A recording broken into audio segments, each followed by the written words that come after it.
I was so excited to see this ad about portable women's urinals because having these at events and festivals would have made those types of things accessible to me when my interstitial cystitis, bladder pain syndrome symptoms were really, really bad. Back then, I often had to pee every half hour, all day long, a line that was a half hour long, a line that was even 15 minutes long. When you're in that much pain, was made those events impossible for me to attend. I have to leave the event and go pee in my car, in a cup or in a travel john. I would have to basically pee in public. I would have to pee behind a dumpster or behind a wall just to go out and do something in public where there were a lot of people and not enough bathrooms. And typically, a 40-person line for the women's restrooms and a 5-person line for the men's restrooms. My other option was to ask every woman in line, can I please cut, and explain to them that I had a medical condition, which was mortifying and stressful, or to go into the men's line and ask all the men the same thing, I have a medical condition, do you mind if I use your restroom?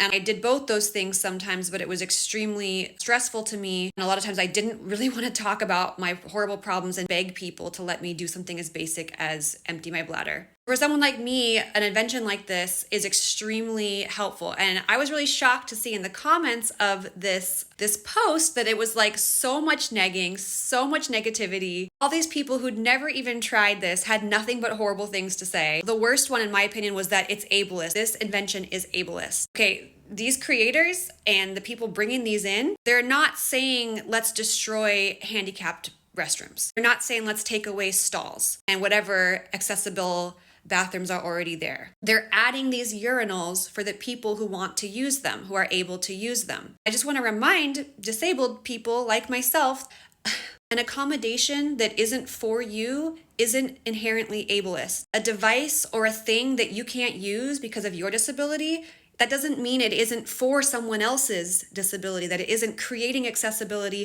for a person with a different kind of disability. So please keep that in mind. There were so many horrible comments. This kind of thing is a miracle for someone like me.